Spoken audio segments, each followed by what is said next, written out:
कर्वेनगर मधील वडार वस्तीमध्ये एसआरएच्या माध्यमातून मोजणी करण्यात आली आणि त्यामधून महिलांचं देखील उद्रेक आपण काही जणांच्या यापूर्वी देखील भावना जाणून घेण्याचा प्रयत्न केलेला आहे। कर्वेनगर मधले स्थानिक आहेत आपण, काय सांगाल एकूणच काय प्रकार झाला?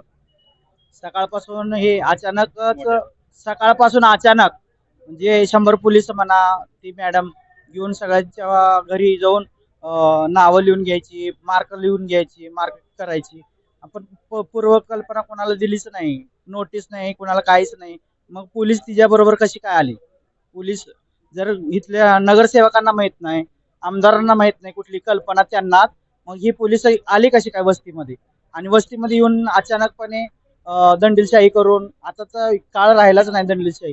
जे काही समानतेनं सगळ्यांना हक्क मिळालाच पाहिजे। आपली घर आहेत, आता इथं 4-4 पिढी गेलेले आहेत लोकांची, मग ते कशी खाली करणार? 4-4 पिढ्या गेलेल्या आहेत, स्थानिकांना काय माहित नव्हतं, एवढे पोलीस कसे आले असा प्रश्न ताईंनी विचारलेला आहे। काय सांग? आम्ही किती वर्ष झालं इथं राहायला आहे, पण असं कधी झालेलंच नाही। अचानकच धाड पडल्यासारखी नाही का, सगळी लोक आली पटापटा तुमची नावं सांगा, आता तुमच्या घरात किती लोक आहेत, म्हणजे हे असे मधूनच येतात आणि तुम्ही लोक म्हणता की नावं देऊ नका। मग हे असं मतदानाच्या नावाखाली करतायत।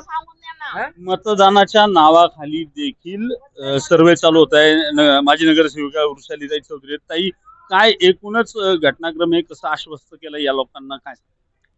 खरं तर कोणत्याही प्रकारची नोटीस न देता आणि मनाचा कारभार सगळा चालू आहे। कारण आता आपण पाहतो की गेल्या 4 वर्षात नगरसेवक हे महानगरपालिकेमध्ये नाहीयेत, त्यामुळे जो कारभार चाललाय हा प्रशासनाचा चाललाय। मग नक्की प्रशासनाचा चाललाय का प्रशासनाला हाताशी धरून दुसरा कोणीतरी हे उद्योग करतोय, हे खरं तर बघण्याची गरज आहे। कारण की हा एसआरएचा प्रकल्प करण्याचा जो काही प्रयत्न चालू केलेला आहे प्रशासनाने, तर याला आम्ही नक्कीच सर्व स्थानिक असू दे, आम्ही माझे नगरसेवक म्हणून असू दे, नक्कीच याला आम्ही विरोध करतोय आणि आम्ही माझ्या या सगळ्या बांधव भगिनींच्या बाजूनी आहोत।